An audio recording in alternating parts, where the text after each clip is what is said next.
Welcome everybody out to Game of the Month number I forgot. 28? 20, I don't even know. It doesn't matter, but this Solidifying month, that would require this month, research, so forget that. this month This month. was TimeSplitters 2. And I was really excited about this one because I've never played TimeSplitters 2. Shocker, I know.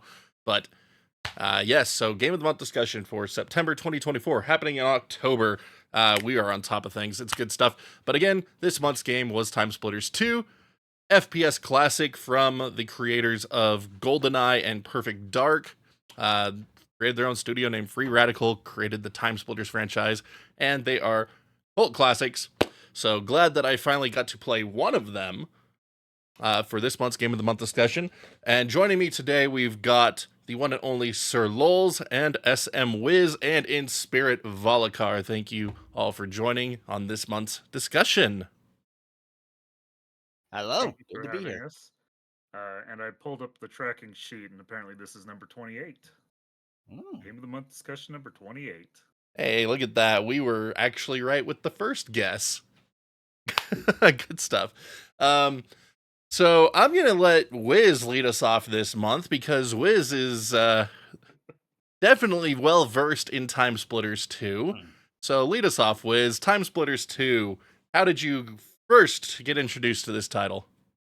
I mean, you have me lead off almost like, for a year I've tried to get us to play this game. But yeah, I got introduced or got into TimeSplitters 2 probably about the time that it came out because a friend of mine had this weird little game no one had ever heard of called TimeSplitters on his PS2. And we played that a ton at his house. So when they announced the sequel, I was all over that.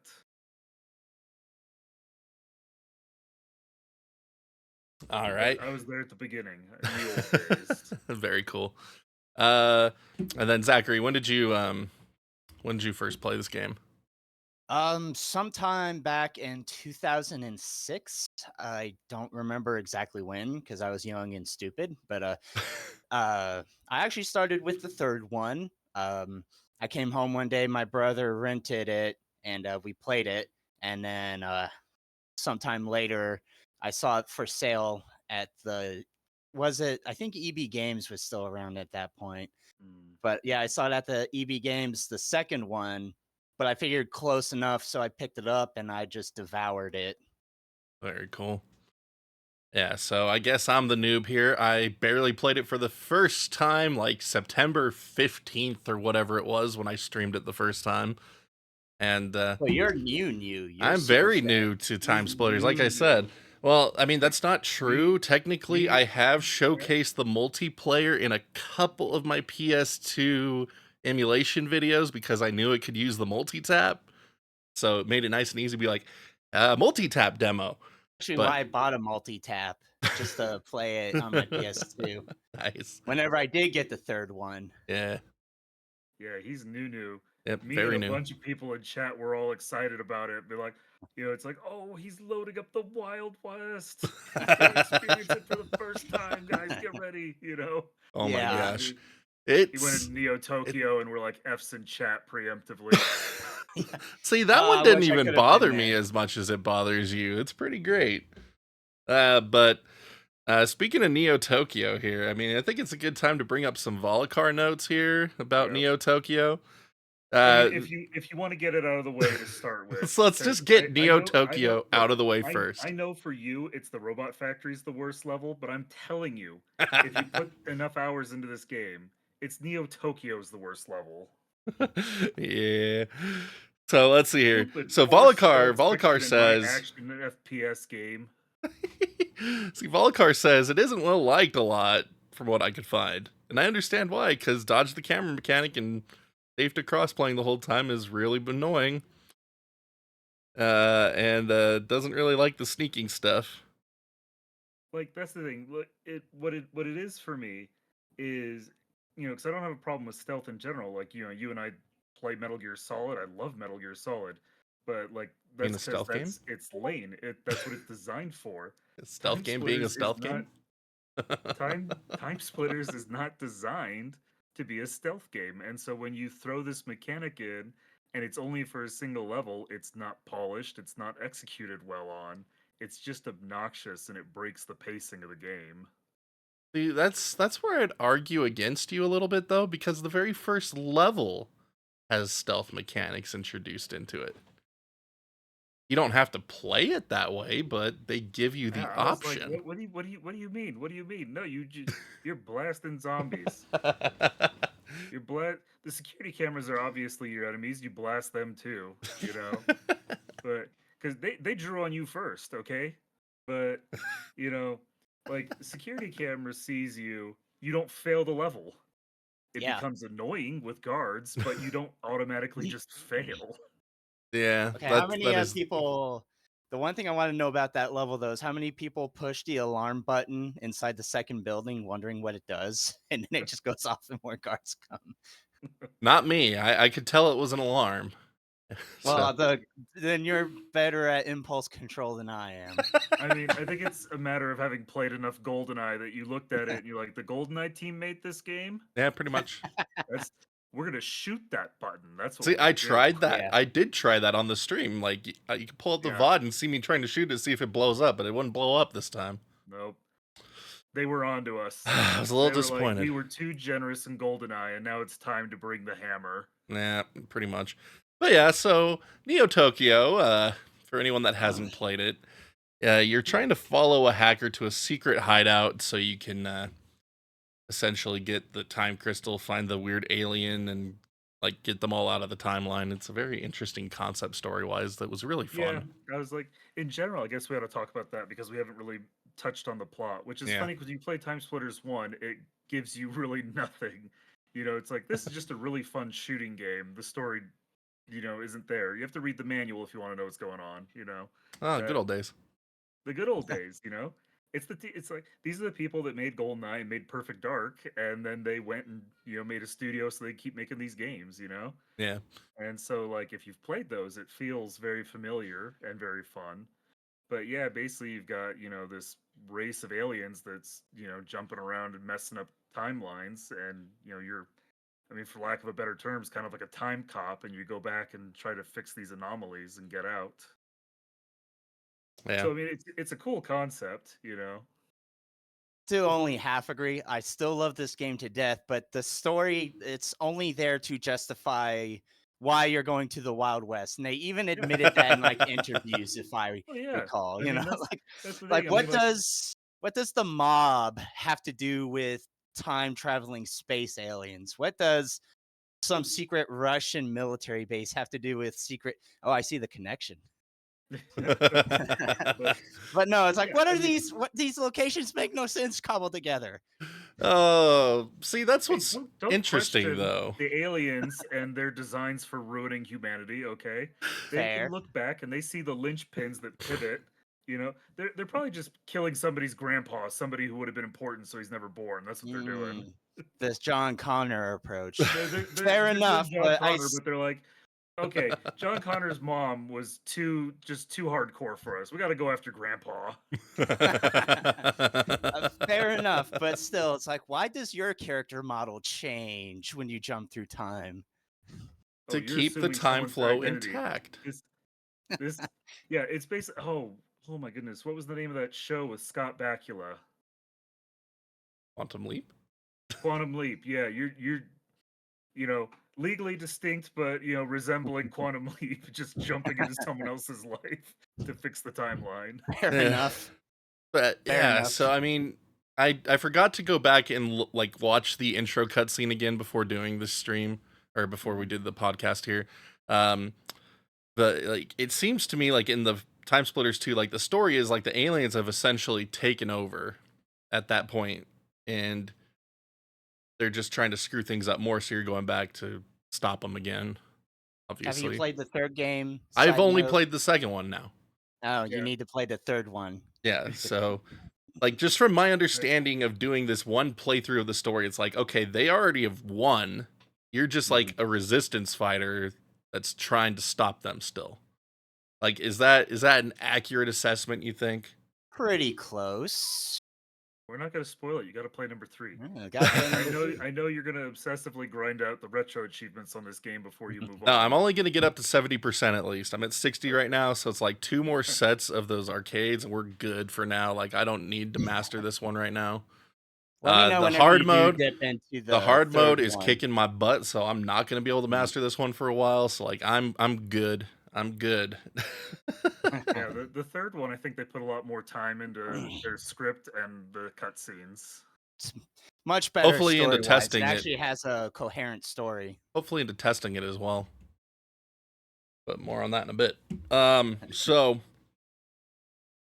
yeah, I mean, essentially, I think it does good enough with storytelling to justify why you're doing what you're doing. And it may be just a random hodgepodge of levels and time zones, but I mean, that's kind of what gives it an appeal for a shooter of that era compared to other shooters of that era.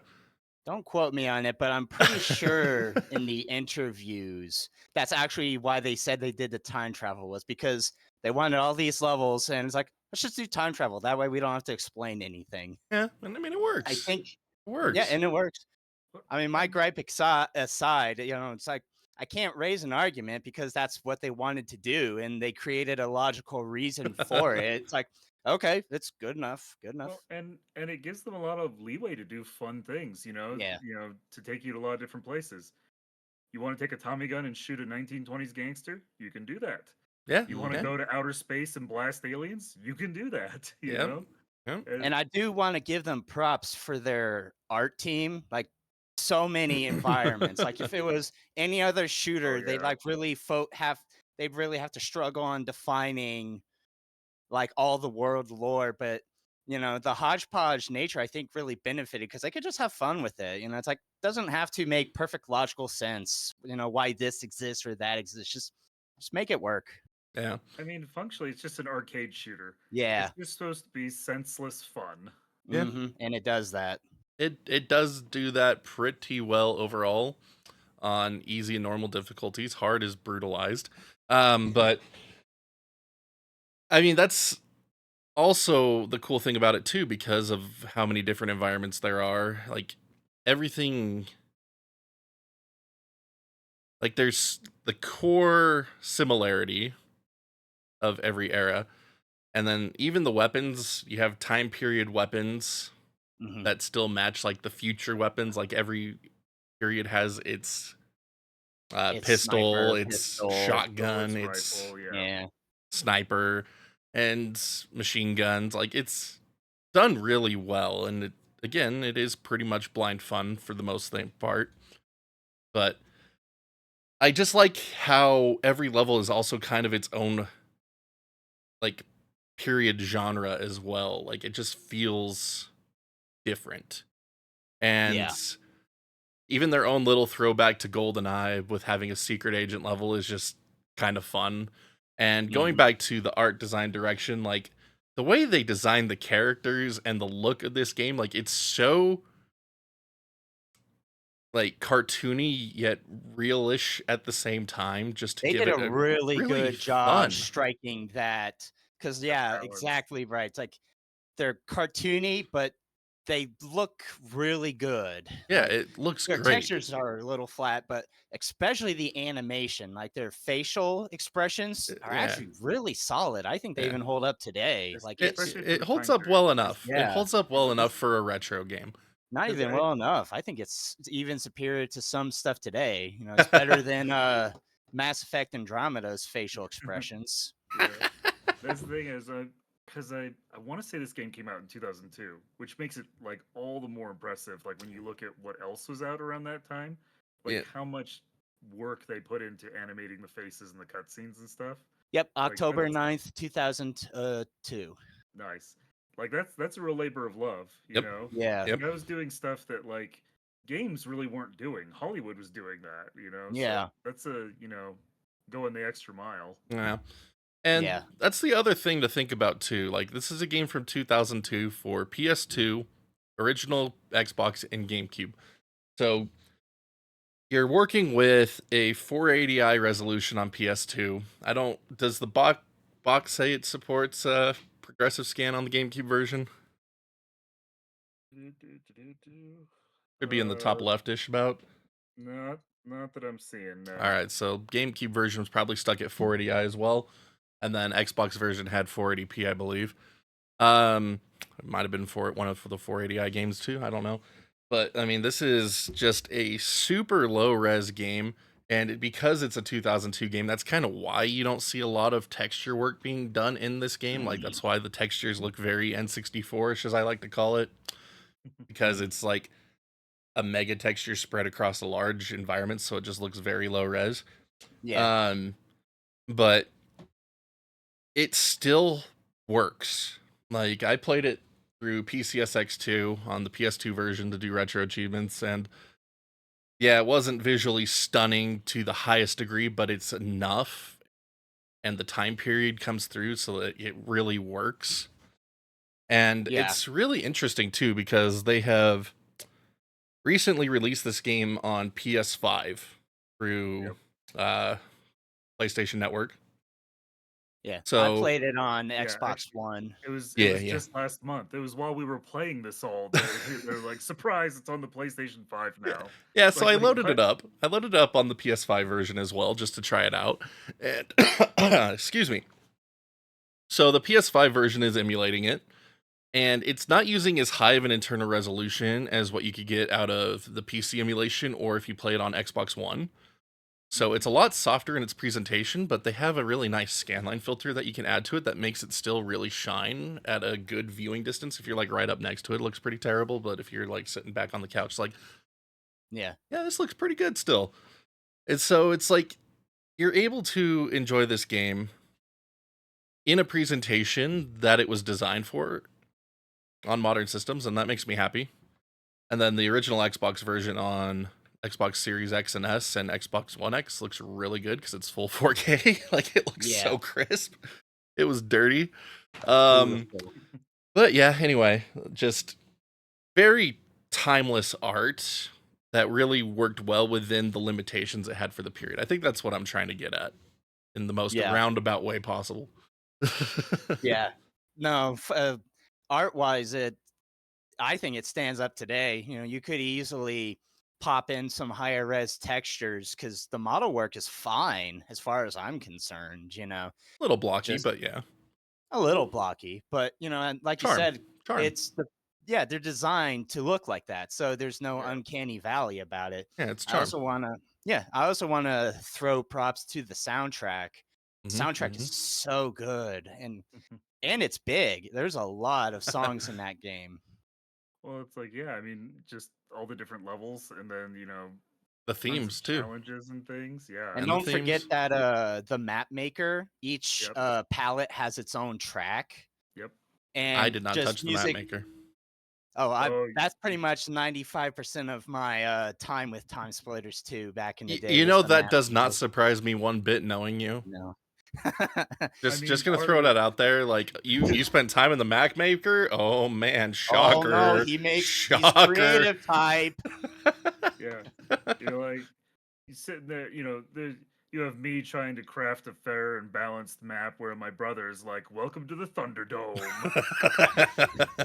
I've done both. I've been like, okay, so this map, it's very balanced, very crafted, and other times like, hey, let's just throw 1,000 bots in one room with no doors or cover. Let's just see what happens. Like, long tunnel, enemies and traps in the way, weapon at the end. So run, you know. Especially like turn on virus mode. Also because you could have more than 2 teams. Something I would do because I was a bored kid was I would create a separate room with like cameras and miniguns like attached to the ceiling. And I would have it that you could go into the room and lock it behind you. So the bots wouldn't know to go in there, but I would. And I'll go in there and lock it. And then there's just a room full of bots and a minigun. And I was like, woo! That's because awesome. there's like, you could have 4 teams. I would have like one team of bots on the left side, another team of bots on the right side, have them fight, and I would just shoot them both or something. I was very bored.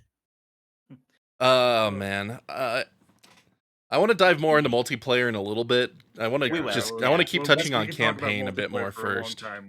We're where you want to go? You want to go back to the soundtrack? You want to talk about the campaign, the arcade? Where you want to go? Let's talk about campaign for a little bit, because that's where Volcar gave us a lot of notes to work with as well.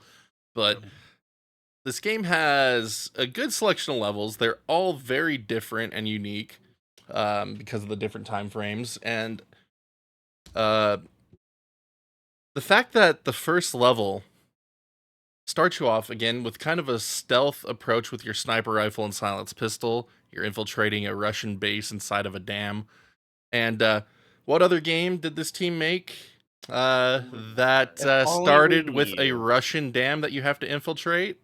If only we could know. That's one of Volakar's notes there. You can tell that the team has given a little throwback to their roots here. Calling card. Yep. Yeah. Even I love they put it Russian on the game dams. case.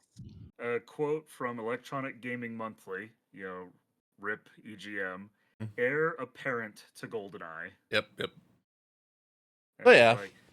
That's a glowing review right there. That really is. I mean, GoldenEye, like, people say it doesn't hold up well today. I think they're full of crap, anyone that says that.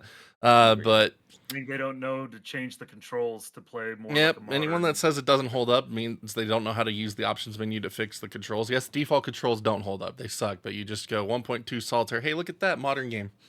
But anyway, so the game uses an objective system sort of like GoldenEye, but it doesn't feel as hard as what GoldenEye did. At least, I never finished it on hard, obviously, so I don't know if it introduces more stuff. But playing through it on normal, you just kind of just did the objectives as you went through the level. Like, it wasn't, oh, I missed that crap, like you would get on GoldenEye and Perfect Dark.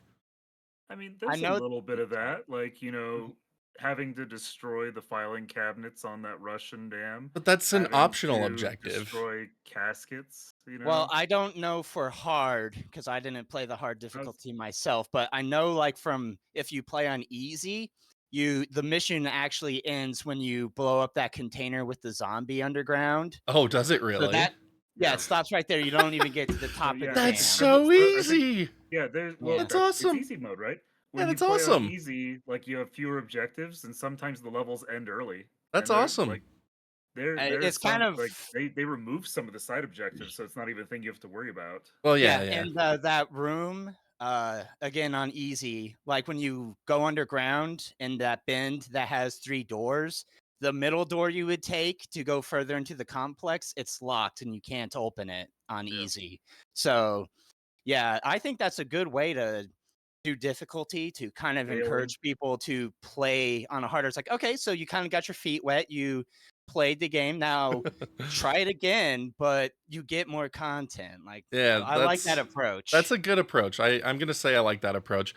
But one quote I want to share from Volcar, just to give Volcar some more time in this month's discussion, since he left us the notes about the first level. This level terrified me as a teenager, not having explored much zombie genre before. Walking into the operating theater, getting locked in with the lights going down, and zombies. It's like, that's true. That's a valid thing that happened, because I did not expect it to all of a sudden turn into a zombie level as I'm playing through it. Some of those zombies were really hard too. Yeah, they wouldn't they wouldn't die. If you're not getting headshots, like, you're not getting out. Yeah, they're not dying, which is What's great. even worse is when you. What about that first time that you grab the flamethrower thinking, I got you now, and you light one on fire just for it to slap you, and then you're on fire. Yeah. Oh my gosh, the fire mechanic. Like, go out. It doesn't go out. No. You have to run all the way to the room with the shower. Yeah, not in that one, but yeah, you got to find a source of water to stand in, or water to stand under, or in some levels a fire extinguisher. But yeah, it's pretty brutal. Like, I was not ready for the fire mechanic in this game. It screwed me over a good amount of times. But it's also very weak. Weaker than you'd expect it to be. Stronger. Yeah, if anything, it's not worth using, because now you don't just have zombies, you have zombies that are on fire. Yeah.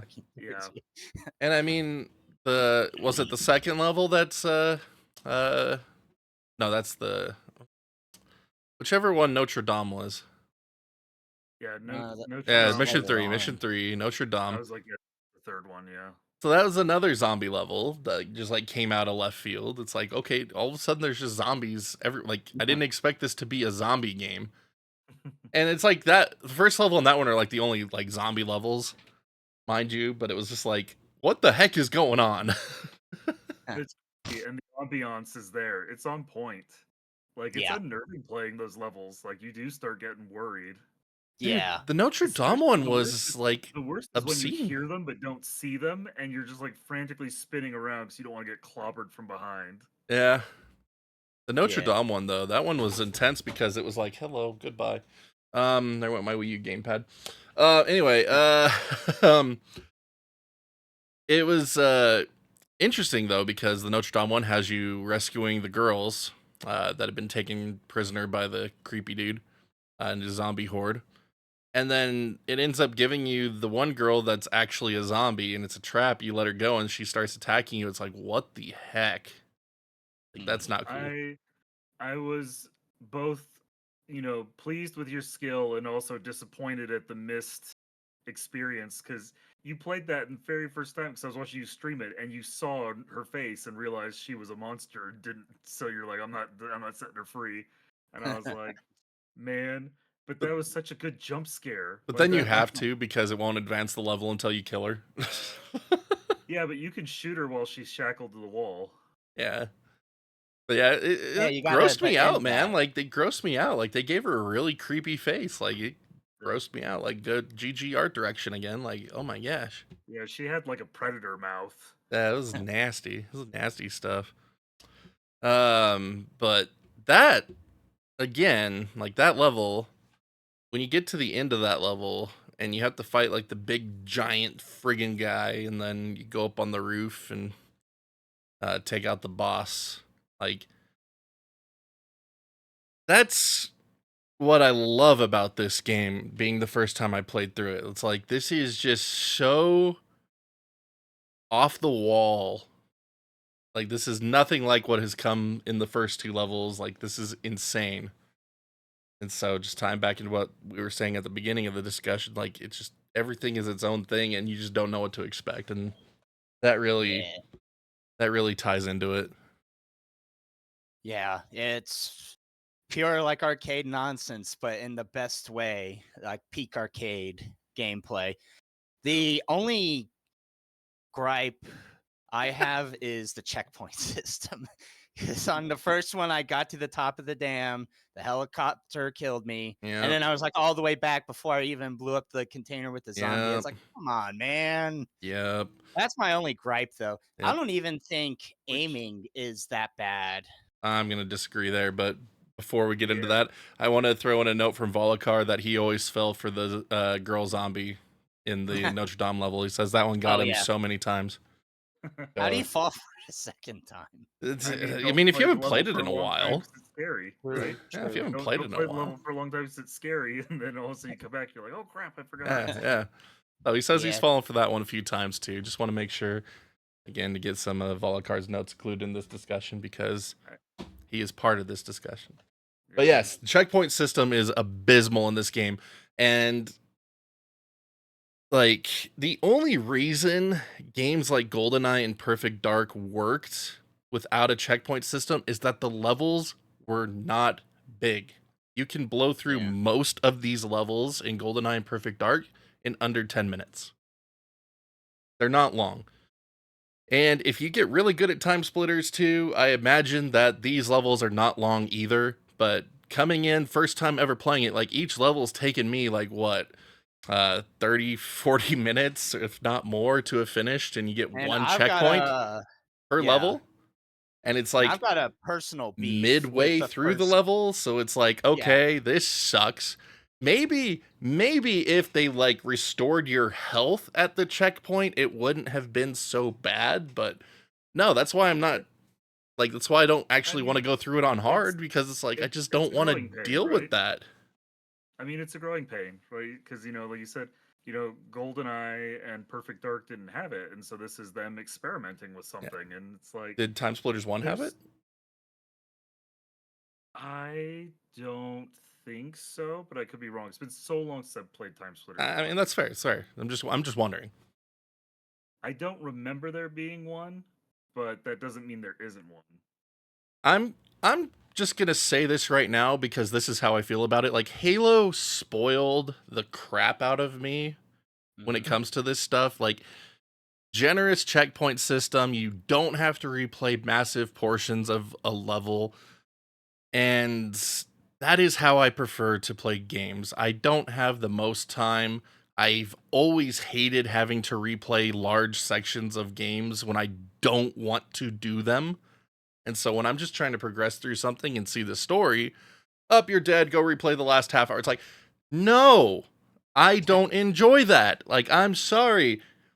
Like, I'm not a masochist. I don't enjoy that. I'm a masochist where I want to play on the hardest difficulty and persevere to get through a part and not have to worry about that part again. I was like, don't play Fire Emblem. Yeah. I've played Fire Emblem. Don't play Fire Emblem. I think that's where Halo kind of spoiled me too. Like, for one, the checkpoint, but two, like, if you do want something harder, Halo offers skulls. Like, you want to play like it's the early 90s where you die, you have to redo the whole level. You turn on iron, and then you get that too.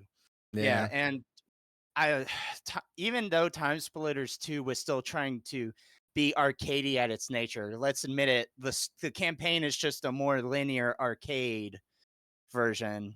But yeah, like it came out after Halo 1, so it doesn't even have the excuse of being before Halo. Yeah. Well, I mean, it released, 10 months later, but the problem is, development cycles are a lot longer than that. By the time that Halo released, it's too late to go back and make drastic changes to the game. Well, at the same time, TimeSplitters 1 came out on PS2. So when did TimeSplitters 1 come out? Like, I think Zachary's going to be able to Google this before I can. So, like, when did TimeSplitters 1 come out? Because TimeSplitters 1 releasing to when TimeSplitters 2 comes out, subtract about 2 months for release. October 23rd, 2000. So yeah, they had 2 years to work on that game. They had 2 years to work on TimeSplitters 2. And again, this is just an unfortunate occurrence of a game coming out that drastically changes the perception of a way a genre should be played. Like, Halo was a massive disruptor, whether people are willing to admit that or not. And that is just how it is. So in a post-Halo world, a game that comes out that doesn't have as generous a checkpoint system, it might get dinged like I'm doing for it right now. Like, that's just a thing for me. I'm not saying it's even a bad thing. I'm just saying that I personally don't enjoy that. I think it's a product of its time. Yeah. And unfortunately, the time changed right before it came out. Yeah, so things even change. if a couple months isn't enough for them to... Yeah, it's it's just a few months, but like, so when they were designing it, they probably thought they were being super generous, and then Halo beat them to it. Yeah, and they're like, it's true. Crap. Yeah, pretty much. I mean, I don't even necessarily blame the developers for it, but it's not even from a consumer bad thing. standpoint, it's like I'm sorry that this happened, but it did. And the thing is, and again, it's your perception, right? Because so I didn't have an OG Xbox, so I wasn't playing Halo at launch, so for me, it's like with GoldenEye and Perfect Dark in my pocket, getting this where you died, and like, even if it took you to the halfway point of the level, you're like, oh, that's better than starting off at the beginning. Yeah, and it is. Again, it is. It's not. Again, it's not that it's even a terrible thing. Yes, to go play Halo, and you're like, oh, so these guys were nice, but the Halo guys were nicer. Yeah, pretty much. Well, pretty much. And again, it's all personal preference. One gripe I do have before we shift gears is I hate the objective system, mostly because on the first level, like, it doesn't do a good job of telling you what you need to do sometimes. Because I got all the way to the zombie, I played it on easy first. I got all the way to the zombie cage, blew it up, and I was like, why isn't the time portal opening? I forgot to blow up the stupid radar dish at the beginning of the level, so I had to go all the way. And this isn't even just like Super Mario 64 going back to the start of Bomb on Battlefield. This is walking all the way upstairs out of the basement, up to the dam, up the dam, through the dam, down the dam, back through the buildings, blow up the radar, okay, go back to the dam, up the dam, through the dam, down the dam. Damn, Yeah, bro. that made me a little, yeah, damn, bro. So yeah, that made me a little salty, more than even starting halfway through on normal difficulty. Oh man. Yeah, like for And me, I fell for that when I and started on I, normal difficulty too. I get that. I just like I think I messed that. I mean, and I know it got me at times when I played it when it first came out, but I was also a little twitchy about it. Like I played levels slow anytime there Mm. was something like that because it burned me too many times in GoldenEye and too many times in Perfect Dark, where like gotcha, you've reached the end of the level Yeah. and you're not done yet. Yep. Yeah. So like anytime there was like blow up the filing cabinets, it's like we are doing an FBI style search where they've hidden a thumb drive somewhere and we're going to tear this entire building apart to find it. I Get the mean, shovel, the filing check cabinets under got the me in my snow. stream. Like, the filing cabinet totally got me in my stream. I had to go all the way back to the beginning because that's where the filing cabinet I missed was literally in the beginning. The one building I forgot to look inside of in the very beginning. Yep. The And one you drop in through the roof. no, that's where you get the No, mines that's to where you get begin the with. It's the mines. one that's like right next, like, because you drop into the roof and then the one right next to it Yeah. has it, and then it's like the one right here that had it, and Yeah. I didn't check it. But coming in knowing that Free Radical was comprised of GoldenEye devs and Perfect Dark devs, like I'm checking the objectives every time I'd start the level up, so I'd be like, okay, yeah, I know what to do in this type of It game. was funny. I was curious, and I'm curious to get Sir Lowell's thoughts on this. Because I was watching you play at Ice, and you didn't seem to be using the temporal uplink too much. No, I didn't like all the inventory management it required to switch over to it. Like, it really, like, I like what it offers to the experience, but it just interrupted everything because by the time I would get to it, I'd already know what was ahead of me anyway. And just by stumbling into it, so it's like, okay, I'd rather just have my gun out and like, okay, there's a guy there, bam, you're dead. Like, it really helps with the cameras. Like, Neo Tokyo is essential. Like for the cameras. Yeah, like, Neo Tokyo is both essential. on the dam and on Neo Tokyo. Like it makes such a difference. But for me too, I think it has a lot of value too when you're playing on like hard mode. Yeah. And you're just like, where are the extra enemies at? Where are the people who weren't here in normal hiding at? Like, so you kind of get a brief warning before you have to swap guns. Yeah, let's see, that would work. I do wish it was a little easier to use. Like, honestly, I think if I had a feature request for a remaster, it would be to just take the temporal uplink and make it a mini map in one of the corners. Yeah. Or even just a quick access, yes, like up on the D-pad just goes to it. Or especially because, the game doesn't even use all the buttons. No, that's what I was just gonna say. That's what was wild, is that you have this tool that it's like, there's a really good use case for wanting to quick swap to this particular item, It'd be really nice if we use one of these unassigned buttons on the controller to do that. Yep. And I want to. That's really what makes the stealth so hard. It's like, because that thing does show you where everything's at, but it's like, okay, is this it? No, is this it? It's you just get so many weapons in some of the later levels. You're just constantly scrolling. And it's kind of funny too thinking about it because one of the things maybe we'll get to this when we talk about the multiplayer and the arcade a bit more, but that the NPCs can do slides and tuck and rolls, and it's like, I got these unused buttons on my controller. It'd be kind of cool if I could do a slide. Yeah, I hated that so much. Oh man. But yeah, I want to go back to controls. I want to stay on controls for a second, but I love that this game lets you manually assign absolutely every action. Yes. Like, you get to customize this however you want. It's really great. I did a weird amalgamation of Halo 3 / Apex Legends for my control setup on the PS2 version. So it was very interesting, but it worked out really well. I really enjoyed how it worked out. And then we did multiplayer. We did multiplayer online through Parsect, me and Wiz. And we were playing the GameCube version. We were playing the GameCube version, and it was... I didn't want to take the time to set up custom controls, so I just used the default controls, and they worked really well for GameCube. Like, the default were really good for the GameCube controller, so I was like, yeah, this is great. But the fact that you get that level of customization, like there's so many games that even today don't give you that. And it's just like, dude, like why is it just not a thing? Like this is so great. Yeah. Every game should just have purely bindable controls. They really should. Like I understand the programming involved with it is more difficult. But I mean, even having a nice cycle of presets is lacking in a lot of games today. Yeah. And it's Yeah, you're just supposed to so play with the lame. one. Thankfully, we have universal system rebindings on every platform now. So you can really go in and do this if you want to on a per game basis, but it's still obnoxious.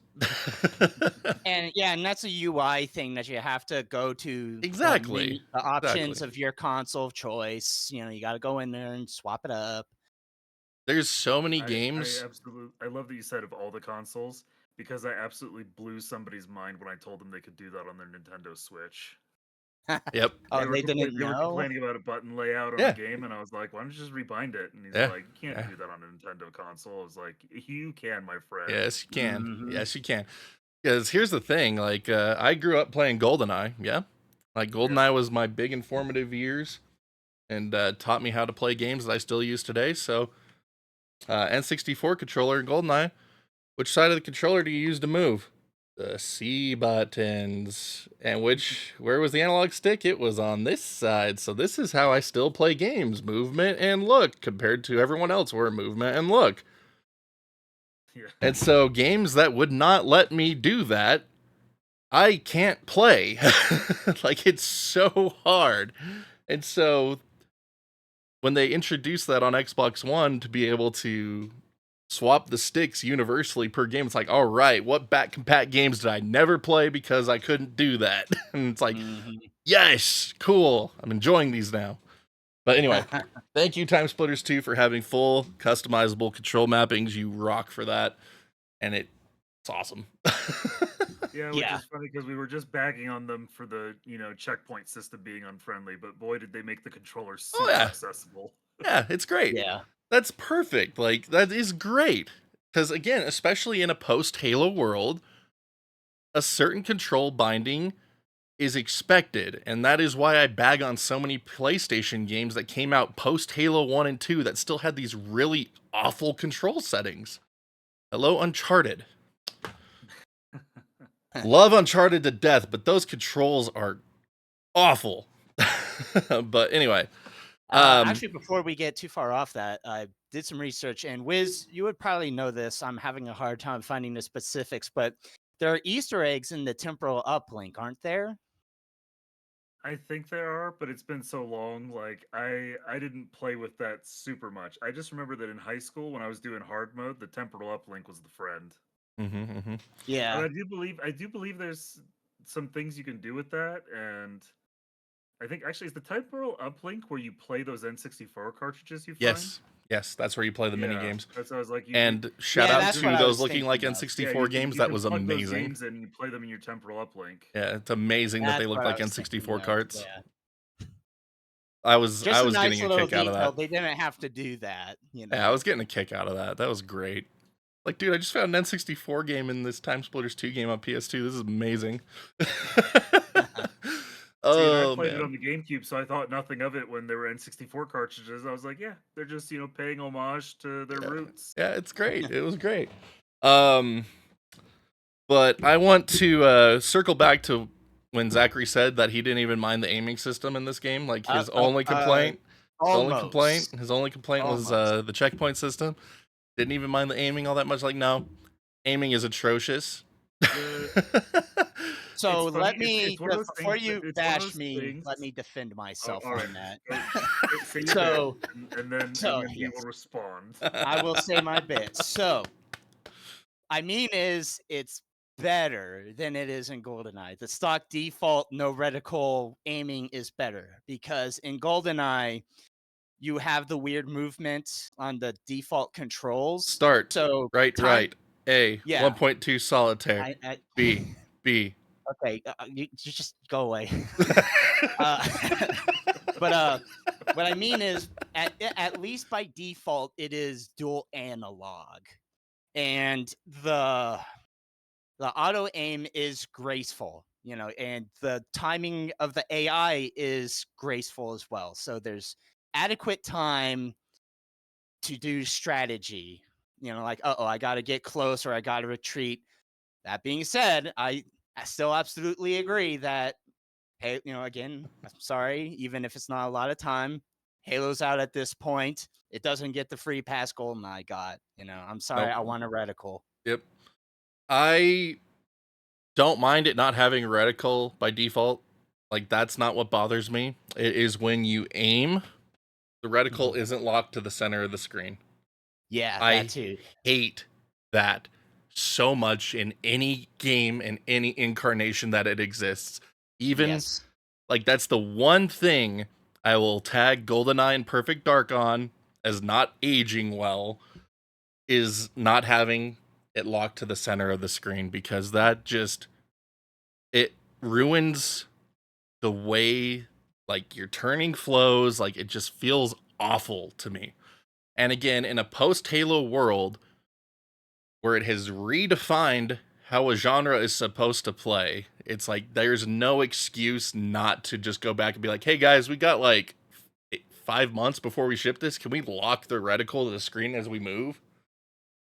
They could have at least added, because even if they didn't have a lot of time to redesign the game, they could have, I'm fairly sure, easily added code to keep the reticle locked in when you Yeah, zoom I don't think in that with would have been it. that hard of a universal fix, personally. I mean, the But thing though is that letting my software development world show a little bit, but Go for it. whatever methodology they're using, whether it's Kanban sprints, waterfall, whatever.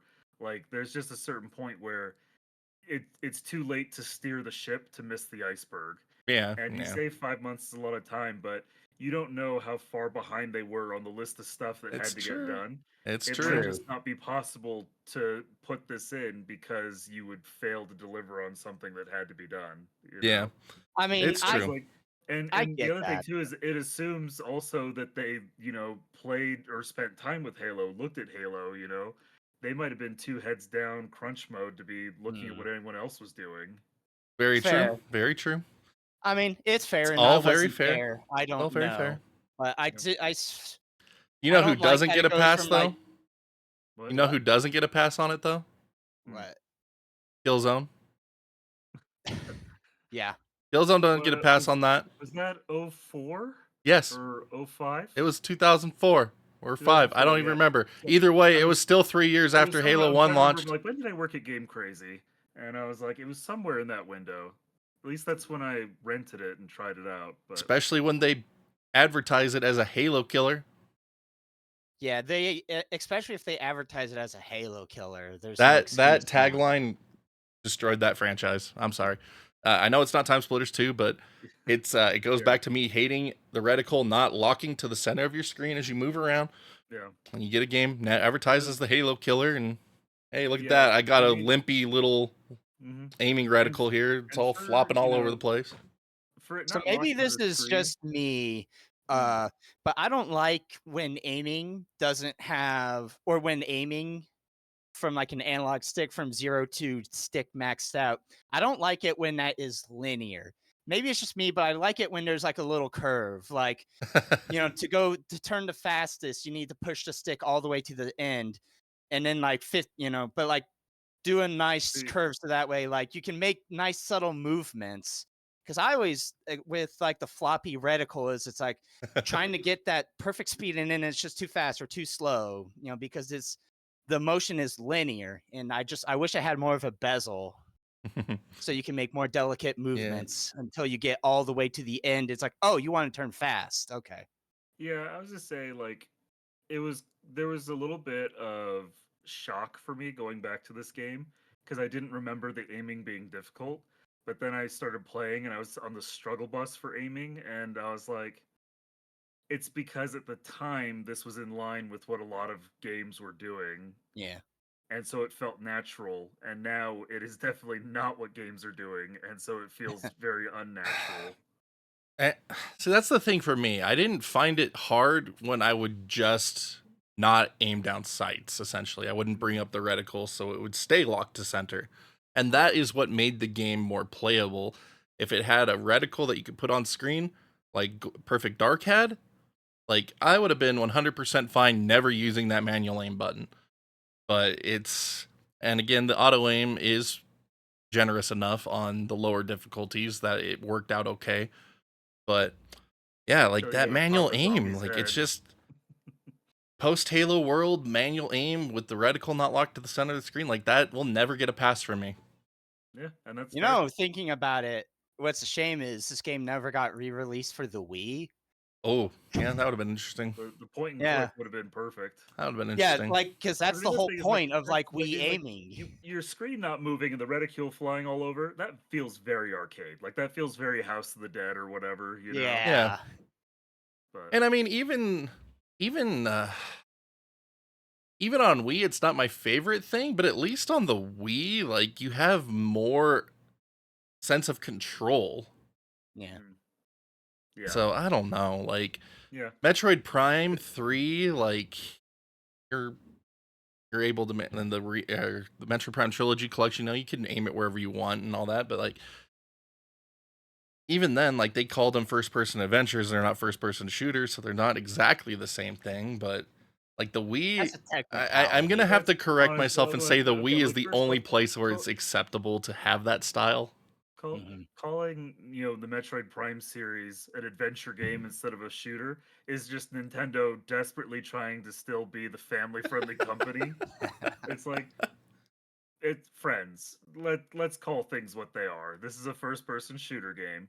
Yes, you've got some, puzzle elements and things to it, but it is at its core an FPS. Yeah, it is. It really is. But, Yeah. so yeah, that's just Nintendo trying to sanitize it in their marketing. Yeah. Which is weird because they made like that gas game, didn't they? Like they might have not made it, but they endorsed it. Like you know what I'm talking about? That game where you possess things. Oh, Oh, Geist. Yeah. Geist. Yeah. I That, said yeah, I don't believe they were the developers on that one. Don't know. Sorry, it's on my shelf, but I don't want to get up and walk over there right I now. don't know. It's a first party game. That's all I know. Yeah. Like, it is a first party game. It also has the distinction of being one of 2 games that ever gave me motion sickness. Nice. Outside of VR, because VR gives me motion sickness as so- well at times. But While we're pulling that up, let me ask, because I know we still need to talk about arcade and we still need to talk about multiplayer. Yeah. But I want to know, kind of maybe capping off, our talk about the story mode. Favorite levels, least favorite levels. What did you like? What did you not like? so favorite level for me would definitely be the first one. I think it just has the best. you're just saying that because you like GoldenEye. That's a reason, though. That's a That reason. is a It is a reason. reason. That's a reason. That's a very But good reason. I mean, it just I've had worse has. reasons. It starts with the sniper rifle. It like eases you into the game pretty well. It teaches you about cameras. It gives you the temporal thingy that you know right off the bat to learn how everything does. Like it's a good intro level. They put some explosive barrels in, so you learn, and that you have a mission to blow up filing cabinets. You're Yeah, like, yeah, okay, my yeah. environment is Get to ruin the interactable. IRS's filing cabinets. It's good stuff. Well, you're mostly learning some of the game mechanics, right? If you Yeah. haven't played one of these before, like GoldenEye or whatever, you're like, oh, I can blow up things that are not enemies. Yeah. And it's got like not an overwhelming amount of enemies, not too few enemies. Like it's got a good like it's got the right balance of what I think is enjoyable for that type of level. It's a bit longer than I'd like, but you end with the helicopter fight. Like you get a boss fight at the end of most of the levels, and so the helicopter fight like introduces you to that. And so I don't know. I just think it's a really good intro level, and it's really fun to replay it. And then when you play it on hard, you get one shot in the head by the guys with the silence guns, and it's just like, okay, good Done stuff. with that. Okay. Try and try again. Yeah, know? pretty much. Yeah. That's- And then I- least favorites, Neo Tokyo wasn't even that bad to me. I just Aztec and the Robot Factory, I did not really enjoy those levels. Yeah. Aztec because it gives you a really stupid puzzle without ever explaining how to actually solve it. if you play it on easy, it's already solved when you get there. That's When you play ridiculous. it on easy, it's already in the correct position, so the door's open. That's dumb. That's really dumb. It's easy mode, right? It's easy mode. I know. I just hate that it doesn't tell you how to solve it. Like I'm looking at it, I'm looking at a guide online on how to solve it, and they're like, it just needs to be in this spot. It's like, okay, but how do you know that? And like, there's the monkeys do something. It's like monkeys didn't do jack. Like it doesn't tell you. No, Like I that is think irritating. the solution on it is that all of the facing sides are supposed to be the same symbol. Yeah. But that's just annoying trying to look at 6 columns, all 4 sides, and then, mapping out where you have matches. Yeah, and you don't even know that you have to go for matches either. Like that's what's No. ridiculous about it. Like there's no indication that you're supposed to make a match, because once you know that you're supposed to make a match, it's like, okay, let me waste time just using my action button on all this, like whatever. Yeah.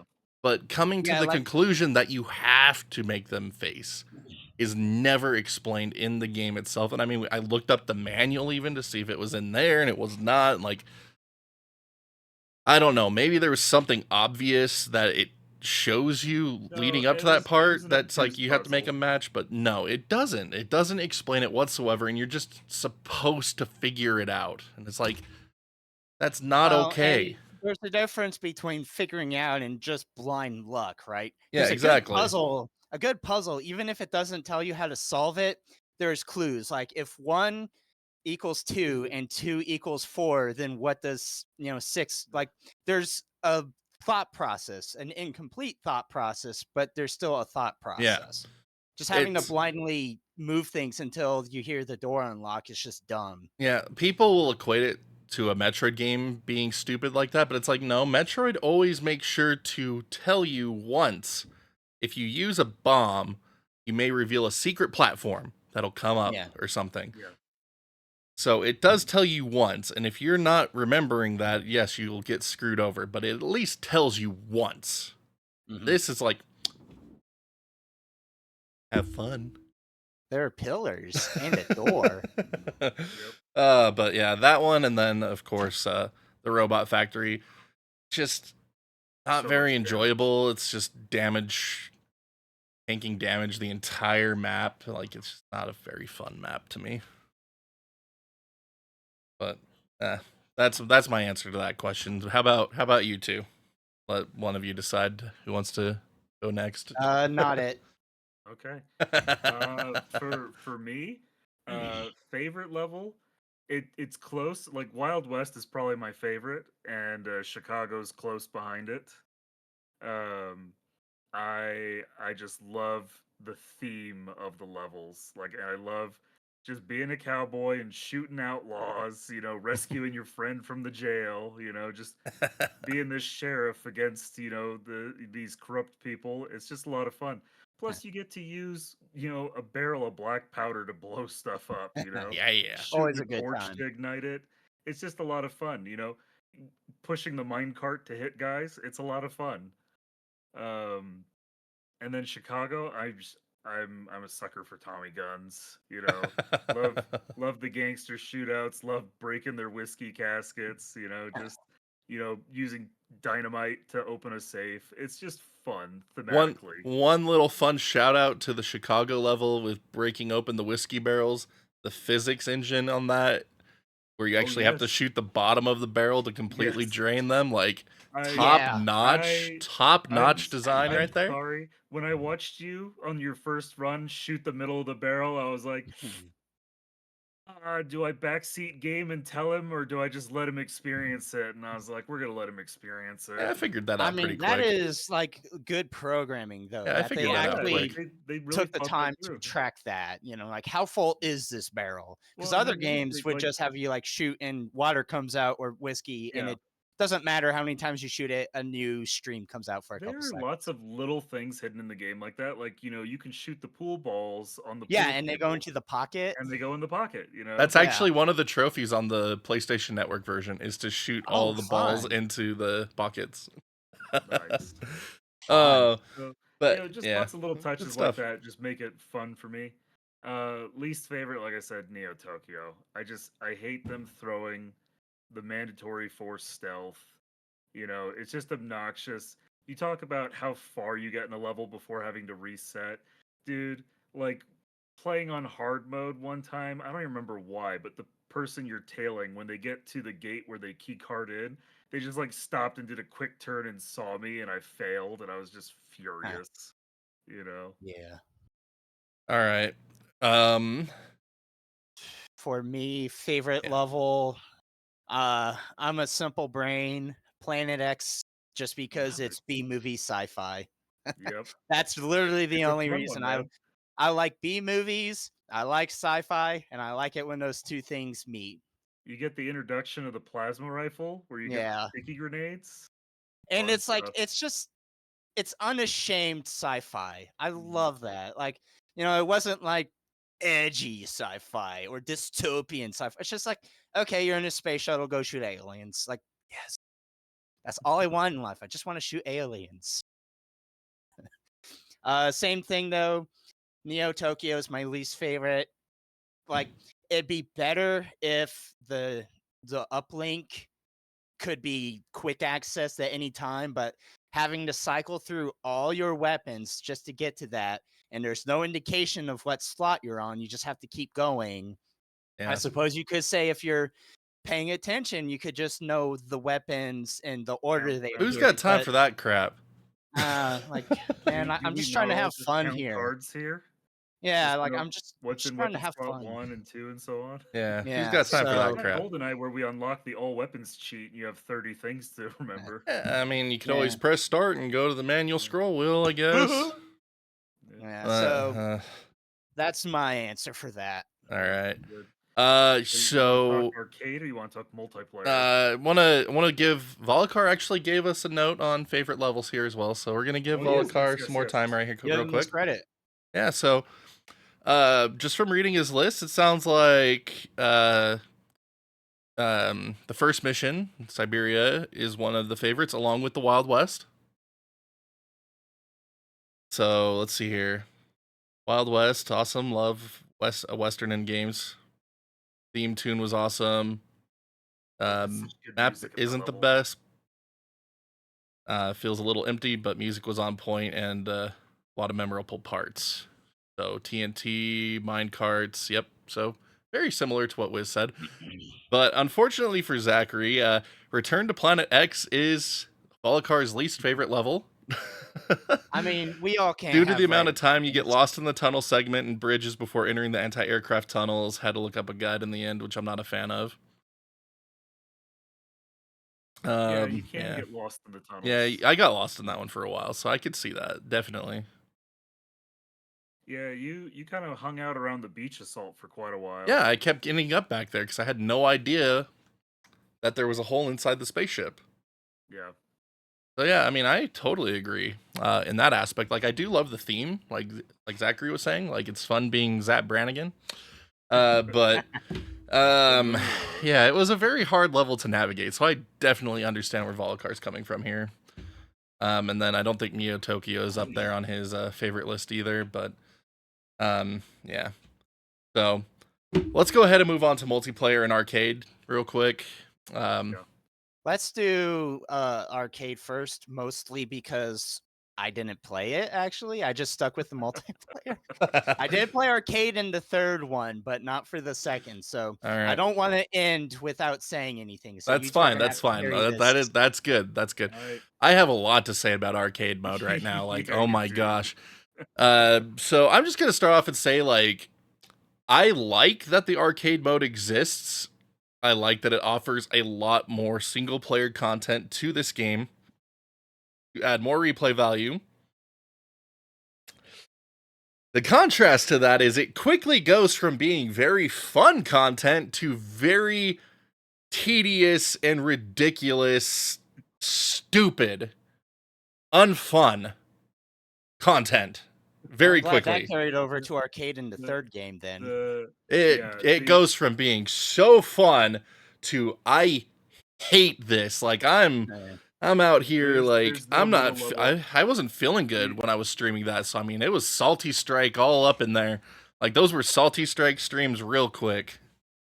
Oh my gosh. You loved starting with the shotgun when the enemy in their capture the briefcase base had miniguns and rockets. Oh, it was Perfectly so fair fun. matchup. Perfectly So fair fun. matchup.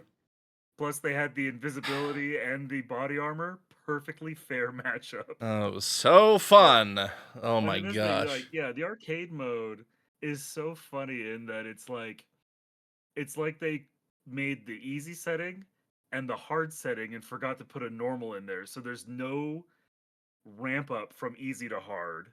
Just like Uh, you're going through them and you're like, this is a blast. I love this. And then you launch into one and you're like, what is this?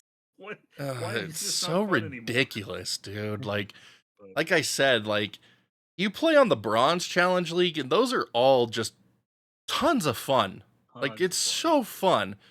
And then as soon as you unlock Silver, it's like it starts off still pretty fun, and then you get halfway through and it's like, this is stupid. And then you get to Gold and it's like, this is just plain stupid. Like there's no fun to be had here. Yeah, and it's interesting, like so the difficulty ramp up is unfortunate, but I do love, especially when you talk about the bronze, that it does such a good job introducing you to all the different game modes they offer when you want to go do multiplayer, right? You Yeah. know, where you're doing, you know, Parasite or, you know, just on fire and just all these different things, you know, that like they put a lot of thought into, you know, the game modes for the time period, right? Yeah, it There's a has great lot of amount of game content modes. there for you. And it's interesting that, you know, you get better at arcade and you unlock more modes to play, you unlock more characters to use, That's you the unlock cool some aspect maps. of it. Like like it rewards you for playing, which is why it's unfortunate that the later ones are just not fun because like you know there's Mm-hmm. content locked behind that. Mm-hmm. I Which can't is why speak for the second game, but for the third game, there was a particular multiplayer character I wanted to unlock, and it was like a silver or gold, and I hated that guy. I Yep. hated getting that guy. yeah. Yep. It's one of those things, and it's again a kind of a product of its time because like these unlocks, it's the only way to do it. Yep. Unlike some other games, like you say, like we'll pull Smash Brothers, where you know characters have 2 or 3 different conditions for unlocking. So like if you're a really skilled player, you can unlock it fast, and if you are less skilled, you will unlock it with time. You know, Yeah. so. Yep. Uh, But oh yeah, like man, when you and I played on Parsec, you may or may not have noticed Ice, but so I had a profile with my name, and that's where I played through the game honest. But then I had my other profile that was straight up just called cheat, where I threw the action replay in to unlock all content. Yep. Because you know, honestly, high school me, I was like, even me in high school with all the time in the world, I'm like, some of these gold challenges are really pissing me off, They're and not fun. you know, it's like rather than grind this out, I'm like action replay away. Mm-hmm. Mm-hmm. But with separate Question about profiles so we don't taint, you know, we don't taint yeah. our original play. Yep. Question about the arcade, because I know the third one, like you mentioned, some of the arcade Neat. challenges were like just the multiplayer, which is fine. But Yeah. the third one also has some challenges that were unique to the arcade, like basketball, something like that. You know, Yeah. so You, does it have some of those like I scripted, don't not multiplayer, not I single don't player think so. challenges? From what I no. played, I think it's all multiplayer. Mm, Yeah. It's all multiplayer, like very specific scenarios. Yeah. okay. Like they have an assault mode that is Yeah. like the closest to that, but I think you can play assault modes in multiplayer, so Yeah. You could in the third one, I yeah. know. So nothing exclusive to it except for maybe Zombie Hunt, but that's technically Just the in a multiplayer. different section of the challenge modes. Yeah. Yep. Okay. But yeah, like they have challenge mode, which is the multiplayer, then they have that other mode. Or was it what did they yeah, I don't remember what they were. They were 2 separate modes because it's challenge and like arcade or something Yeah. or something. And so they have modes like that where you have to break all the glass in a Mhm. certain Yeah. level in a certain Okay. amount of time, or shooting the heads off of zombies. So And it sounds like it did have it then, because yeah, it the essentially third does. one It's did just not that as under the well, where challenge there was mode like, yeah, like weird or obscure arcade mode. challenges. I think Yeah. challenge mode is Challenge. the one. This mode offers a number of quick challenges against pre-selected enemies, locations, and weapons. It's a fast-paced blast fest, according to Yeah. yeah. Because then you have the arcade league, which are quick tournaments against pre-selected enemies, locations, and weapons. So Yeah, so Arcade League, I think, is the multiplayer one, then Challenge is the Okay. ridiculous shoot glass, Yeah. shoot zombie type modes. Okay. So just got that a little bit backwards, but yeah, they do have those in that mode. But yeah, those weren't that fun to me either. Like breaking glass, like okay. Yeah. Like It's I can more about, understand that there's value to this challenge. I don't find it enjoyable, so I'm not going to do this. And then the zombie mode one, they took the fun out of that one as soon as you hit the second level because they made it so you can only walk within like a 3-foot box and then you die in 3 seconds if you're outside of it. And it's like, well, that's not fun anymore. at that it's kind of like, a weird, kind of early tower defense where it's like, look, you're basically locked in this spot and you just need to defend against the oncoming waves. Yeah. But, That's not how zombies work, though. And zombies are Yeah. all about moving and not being stuck. Yeah. Like I the know. level that you're in isn't that big to begin with, so it's like you could have given me this entire space to work with and it would have still been hard. yeah. But no, whatever.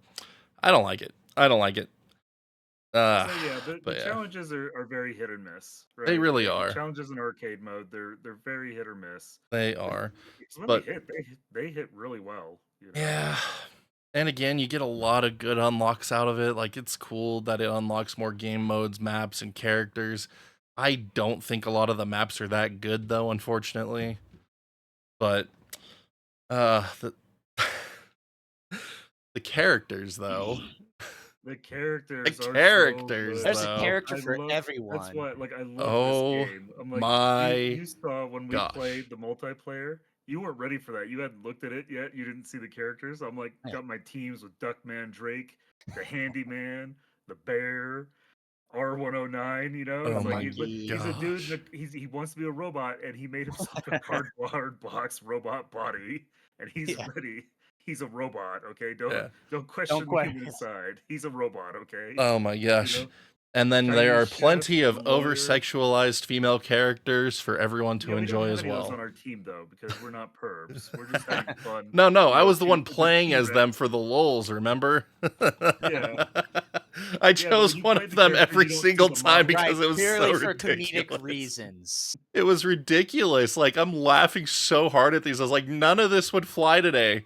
None of this would No. fly At one today. point, Everyone he's- gets he's so scrolling up in these, arms laughing, about and he's this. like, how is this game teen? How Yeah, is this T for dude, teen? Dude, the one girl is legit wearing like a G-string, like there's like just straight up butt cheek Yeah. and like barely nipple coverage. Like how is this tea? It was a different time, man. Like how is this tea? They maybe didn't submit a screenshot of that one to the E ESRB. Nope, Yeah. they certainly didn't. Because I was just like, I'm half so convinced that's why TimeSplitters- I'm half convinced that's why the new TimeSplitters got canceled, just because they couldn't get away with the same. Well, no, because TimeSplitters 3 was rated M. Yeah, Oh, like that yeah, makes so then- sense. It makes Yeah. TimeSplitters 3 was sense. rated M. So 1 and 2 were both T, but yeah. I mean, there's no blood in TimeSplitters 2. No. Like Maybe it was any because ever. it was air quotes cartoony. Yeah, but I mean, Dude. Conquer was cartoony. Yeah. Like these characters look straight out of Conquer. Yeah. They're not making innuendos and stuff like Conquerors. Dude, make it I'm not even talking about the not the conversations. the like that character deserves models, the I get it, M, I get but it, I mean, like know. the character models look straight out of Conquer for the cave women. Like the cave women in Conquer, the multiplayer characters for a lot of females in this game. Like, come on. Yeah. Oh man. And it's like characters I you have care no about. problem if you want to enjoy that and put that in your game. I have no problem if you don't want to put that in your game either. I'm just shocked by the amount that was in it. Like I was not ready Yeah. for that in a T-rated game. You really weren't. It was pretty funny, but I didn't have any of those people on my computer teams. It was just the silly characters. Yeah, like the yeah, dinosaur. you did. You It's did have the hilarious silly running around, characters. like, It's good. blasting a dinosaur with a rocket launcher. Yeah, it was funny. Or- Like there's yeah. hilarious characters. So it's like just such a great eclectic cast of characters. It's For me, I always fantastic. it's because I played the first game. I'm all about Captain Ash, so I play as Captain Ash. He's my guy. They made him old for number 2, but that's all right. He's still my dude. That's good stuff. But yeah, it was fun playing multiplayer, and like again, I love that there's just an obscene amount of characters, even if they are blatantly over-sexualized for 90% of the women. Like again, it's just a great selection. It's a lot of fun. There's a ton of game modes, and I mean, it was just pure chaos when we were playing, and I loved it. Like we did a brick match, like that was freaking awesome. It was fun. For me, a lot of Being my able to build your own multiplayer. weapon sets. Fantastic. Yeah, that was really fun. That you could just choose whatever you wanted for the weapons, like miniguns, pistols, rifles, all sci-fi, all gangster. Doesn't matter. Yeah, just going to admit one dumb moment I had playing this game right now, since you said the sci-fi weapons. So we're playing multiplayer and was like, yeah, let's do the sci-fi pistol. I'm like, oh, sci-fi pistol. Why was I trying to pronounce that skeefy, like the sheafy pistol? The skeefy. I don't remember that. I thought it was like the alien race's name. I was like, it's the skeefies. Like we're gonna fight the skeefies over here. It's the skeefies. And he's like, yeah, we'll do some sci-fi pistol. Oh, that was a major brain fart moment. Okay, it's the sci-fi pistol. Let's go. Okay, I'm glad I never said that out loud until just now. Yeah, you only, except for now. Yeah, when you we're admitting to it now. It's different. You know, people can comment on it on the video below, but it would have been different if he'd done it in his live stream with everybody in chat to just flame him and not stop flaming him for the rest of the session. It would have been fantastic. Like, yeah, it's the sheafy pistol. Like, I got a sheafy pistol. This thing's cool. It bounces off of walls, man. Like, let's go, my sheafies. Yep, 3-round burst off wall. Yep. It was like, yeah, let's play with the sci-fi pistol. Oh. Okay. I was way off the mark here. Something fun, too, because getting back on track with multiplayer. Thank goodness this game had bots, and really, that's what sold it for me.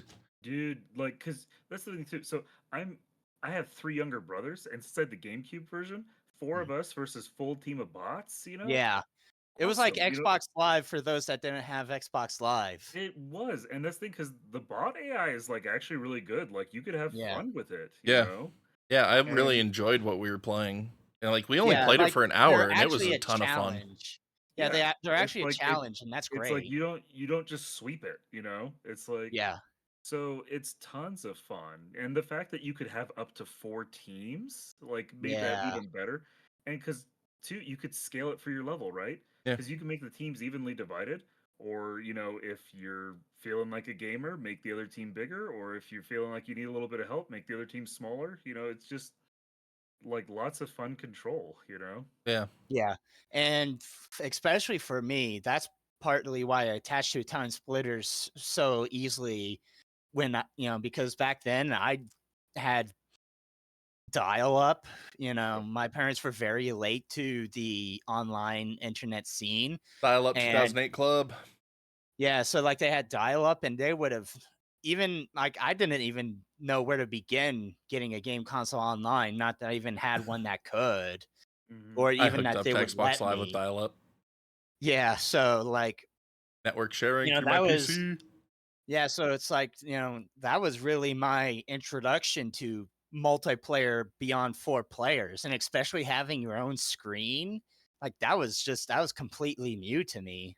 So that was a big selling point for me for TimeSplitters. I want to add this thing about the bots too, because Perfect Dark also had bots. But when you played Perfect Dark on N64, and we didn't care as much back in the day because it was what was available and we had fun with it. We'd play 4-player split screen, Perfect Dark with a couple bots. The frame rate is abysmal. Absolutely trash. Like probably sub 15 at points when things got hectic. Like it was really bad, but we still enjoyed it. And so seeing TimeSplitters 2 on PS2, 4-player split screen with bots and not having massive performance problems is so cool. Like GameCube, Especially, original Xbox, okay, those not having performance problems is kind of expected. They're more powerful, Yep. but you get that same experience on PS2, and it's like that's great. Multi-tap sucks, yeah. but that's great. Yeah. Did that's- TimeSplitters 2 have the multi-tap support? Yeah. Oh, cool. I didn't know that. I thought it was just 3. Yeah, 2 had a multi-tap as well. That's why I use it in my demos. Even better, yeah. And also, especially with like the map maker, so it's like not Mhm. only do you have multiplayer with bots, but you can like make whatever little niche maps. Yeah, You the know, map and maker that's- blows my mind, man. Like that Yeah. is Yeah, pretty cool. TimeSplitters 1 also supports multi-tap for up to 4 players. That's Oh, awesome. I was nice. thinking, I was sitting there, I'm like, I think it does, but I'm gonna check the case to verify. For sure. Yeah. Yeah, that's And great. That's the great thing about bots is they'll play whatever stupid game type you want. You know, Mhm. like they'll do whatever. It's like, sure, I play this crappy map you made with this crappy game type. Let's do it. Woo! Let's They're go. like, we're going all bricks. Yeah. We did that. We days. did a brick mode. I thought it was I know we I did thought it as was well. Wasn't ingeniously that fun. It was better than throwing knives on GoldenEye. Yeah. Like I like it way more than throwing knives, so like that was a ton of fun. Like And I would love to get another TimeSplitters- TimeSplitters 2 night going one of these days because I just think that's I'd pure be up for chaos. it, Like yeah. it's pure chaos. super It's fun. You know, if nothing else too. This is kind of talking about Venn diagrams. You know, we talked about the campaign. Now we're talking multiplayer. You can do the campaign with multiple players. Yeah. I think Yeah. it's limited to 2. I Yeah, could be it's wrong, 2-player but I think co-op. It is. It's like you can do a 2-player co-op on the campaign, which Yeah. is pretty sweet. Love co-op campaigns, man. Like co-op campaign is a feature I want in every first-person shooter. Personally, like I don't play shooters online as much anymore, but I still love going through campaigns. Like when COD's on sale for like $15, it's like bam, I'm buying that and playing through the campaign. I'm gonna have a good time. Yeah. And it's like I wish those had co-op. Like the only one that really had co-op was World at War, and that was like the worst COD campaign ever. Yeah. So, And it also co-op had campaign, LAN heck yeah. mode. And something cool with the LAN mode, because I played it when it came to Xbox One and all that. The original Xbox version of TimeSplitters 2 had a glitch where if you tried to play off the hard drive, you couldn't LAN with people that were playing on disk because Huh. you would load faster. So you would it would desync. Oh, that's funny. Microsoft, when they ported it to the Xbox One, they actually added a condition. So once you're loaded, the game actually halts until everyone else is loaded in. So that was really cool that they did that. That's cool. So you can play off of hard drive on an Xbox One with someone on a disc on an OG Xbox. And obviously you load near instantly, but it waits for them to catch up, which is awesome. Yeah, I love that. Even though they don't support Xbox Live anymore for OG Xbox, obviously, but all the LAN functionality for OG Xbox games that made backwards compatibility is still intact. So, TimeSplitters really 2, like you're awesome. saying, Crimson Skies, like all the LAN modes still work 100%, and they still work with original Xbox and 360 if they Yeah, were that's awesome. back compat on those systems as well. So, Something else. yeah, it's good stuff. It's not a glitch, but I'm not even sure if it's a mod. But if you have a modded Xbox, OG Xbox, you can actually force everyone in the session to load map maker maps. It's actually really cool. Like no one else has to be modded, but like it's just somehow server side. And now actually I take that back because I just remembered how it works. So everyone does have to be modded, but as long as the multiplayer maps are synchronized, like everyone has the same custom maps, the host is able to force a custom map to load for everyone. Mhm. So that's pretty cool. Yeah. Nice. Modded Xboxes are fun. They Everyone are should do fun. that. Anyway, Mhm. I want to share Volikar's thoughts on arcade mode and multiplayer real quick. Go for it. So Volikar, arcade and challenge modes, wealth of levels, wealth of levels. Gosh, I can't read. Sorry, I apologize. Wealth of levels of challenges is vast. This was awesome of the developers to leave in for single player to have longevity to the game and replayability value too. Favorite moments across all of this was running around the Wild West map trying to evade flaming monkeys. Thank you, invisibility power up, and fighting an uphill battle against lawyers through a vast canyon. See, those were two things I absolutely despised. I was like, you I really were not a fan despised of fighting both those of lawyers. those.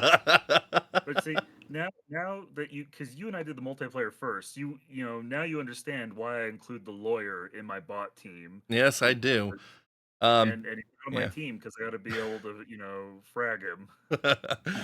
Being able to unlock multiple fun characters by completing these modes and trophies is always a gem in a game. So, yeah. Valakar is more willing to take punishment than I am, apparently. Because the flaming monkey is not so bad. Not so bad. Like, I won't say I hated that one.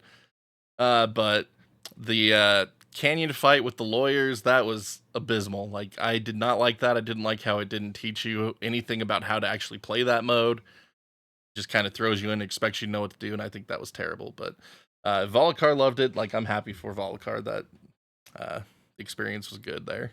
So, I think I've tapped out on things I can really have to say about TimeSplitters 2.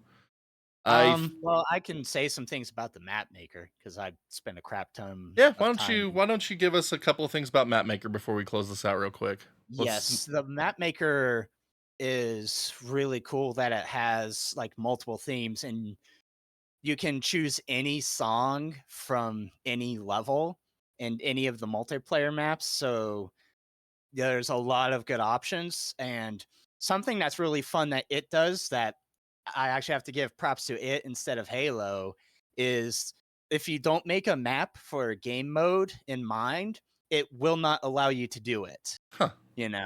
So like if you don't add bags, it won't let you play capture the bag, Yeah. And at least in the third one, maybe it's in the second too, you can actually disable a mode. So even if your map does technically support a game mode, you can intentionally disable it. It's like, no, it's not for free for all. It's team only. Nice. Yeah, so it does that. Oddly enough, the map maker in the third game is more in depth, but oddly enough, I think the parts in the second game look better because the parts like the tiles in the third game, they're just grid squares by and large. There are some exceptions, but the parts in the second game, even if certain parts can only attach to other parts, they're detailed and fleshed out. They're actual rooms. Right. So how it works is there's a small door and a large door. So obviously the two can only connect to each other, but there are adapters. Like there's a small door to large door. So even then you can still get a lot of variety. And yeah, it was a lot of fun, because like with especially with the bots, you could just make stupid maps, and the budget was very graceful. I also think you can make story levels with it. You could in the third one at least. That's pretty cool. So like you could place AI around and attach triggers to them and doors and card keys. So you can make little micro campaigns if you wanted to. That's fun. It was a lot of fun. Yeah. A lot of content that's missing from a lot of games these days even too. Just that's cool. Yeah. That is really cool. Yeah, like it's a lot of fun if you have, the time for it. Yeah. Yeah. I had nothing but time for that thing. I made time for it. Oh man. To be young again. Yeah, I did wish. a little bit of map maker, not as much, because I always tried to make cool balanced maps, and my brothers were making chaos maps. You know? For me, like talking multiplayer again, that also had a lot of maps to play on. My favorite one, and the one that you and I spent the most time on ice, was the ice station. I absolutely love that one. See, I liked it when we were playing multiplayer on it, but when it was used as the challenge maps, it was too big. Like it was annoying. For the challenge maps, some of the ones you had because of the time limits, made it's it really too big. tricky.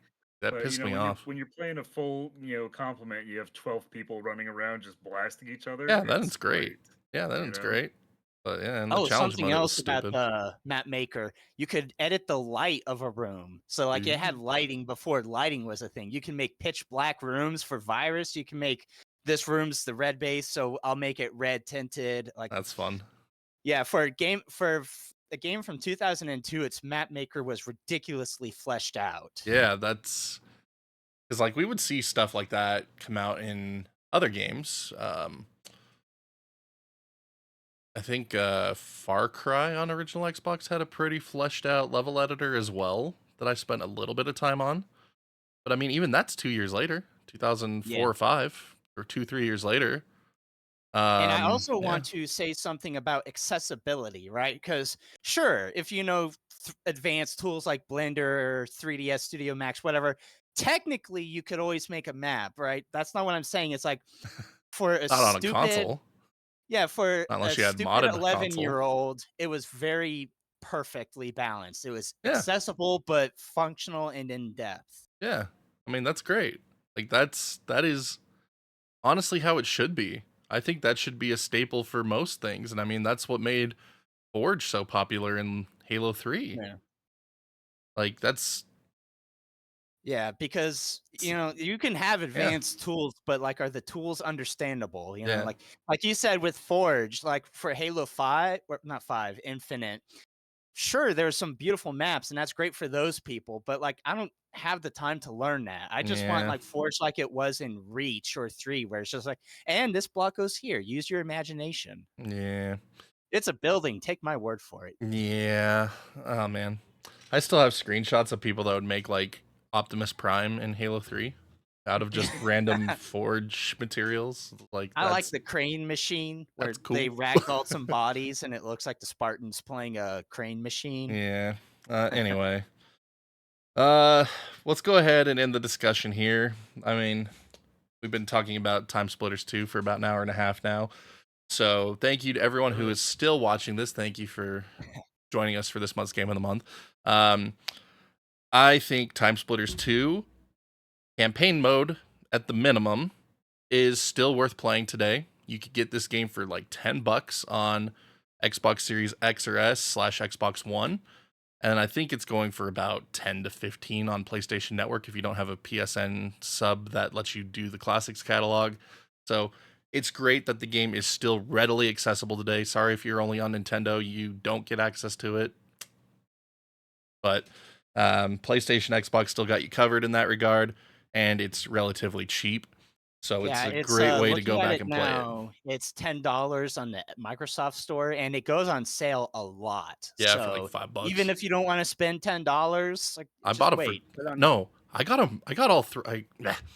I got 2 and 3 for $3 each. Yeah, they go on sale for a great price. So Yeah. just hold out a month or two; it'll go on sale. Yeah, holidays. As of when we recorded this. But I think you should definitely pick it up, give it a try. If you love classic shooters, like this is still a really good time. I mean, my biggest complaint is that the challenge mode becomes unfun very quickly, and then the reticle not being locked to the center of the screen is stupid. That's literally all I got. Like the rest of it, I've had a very enjoyable time with. I might go back and learn how to beat this game on hard eventually. Not right now. Not feeling up to that right now, but maybe eventually. But I still think this game is amazing fun to be had. And again, if you want to play it on classic systems, PS2, GameCube, OG Xbox. But Zachary, why don't you leave us with your final thoughts on TimeSplitters 2 real quick? For my closing thoughts, I think TimeSplitters 2 is definitely a game to check out if you are interested in the history of video games. Not even just for the history of it, but I think even today it's got some really good mechanics, and the art style is beautiful. The animations are fantastic for an arcade video game from 2002. The 22 animations, years? yeah, the animations are beautiful, especially the facial ones. Like that was detail that didn't have to be there, you know. Um, there are some rough spots. Unfortunately, it is a product of its time. Checkpoints are a major problem. The aiming, I think it's better than it is in GoldenEye, but yeah, the not locked reticle is a major I don't want to say major, but it is a No, negative. it's a major negative. Okay. It's a mild negative for me. I'm able Major. to suffer it.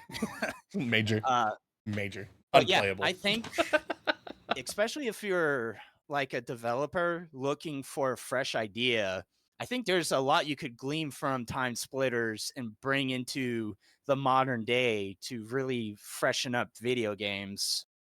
It's What's a old is new, blast. man. Even today, like if you don't want to play multiplayer against real people, okay, just load up some bots and Time Splitters, go pew pew, have some fun. You know, get a little creative, make a map, and go pew pew in it. Yeah. So for my final thought, yeah, it's definitely worth playing, even if you're not interested in the history of it. I think it's a good game, wrinkles and all. Sounds good, man. All right, Wiz, what you got for us?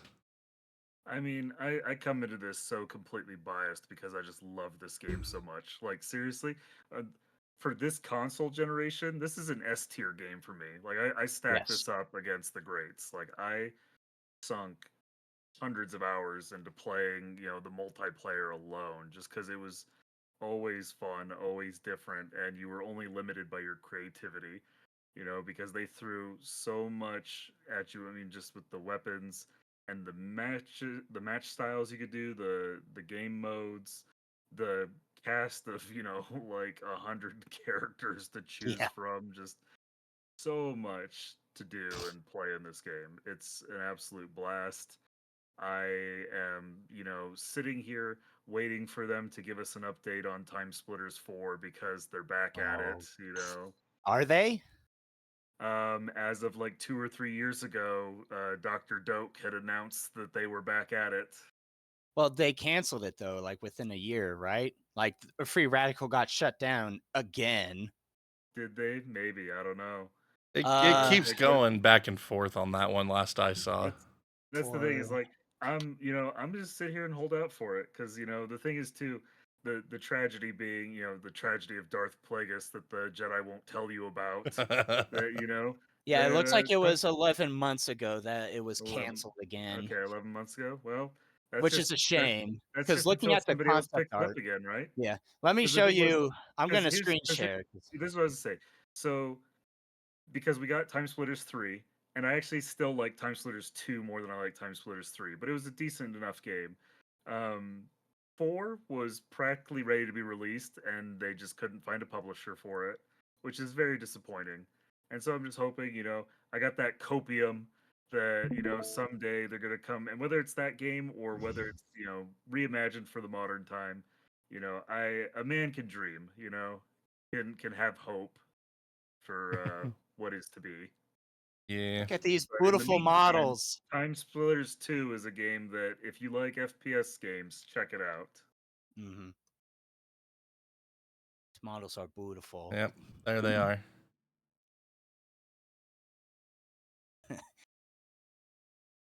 Yeah. Sounds good. Two unrelated but unrelated but slightly related.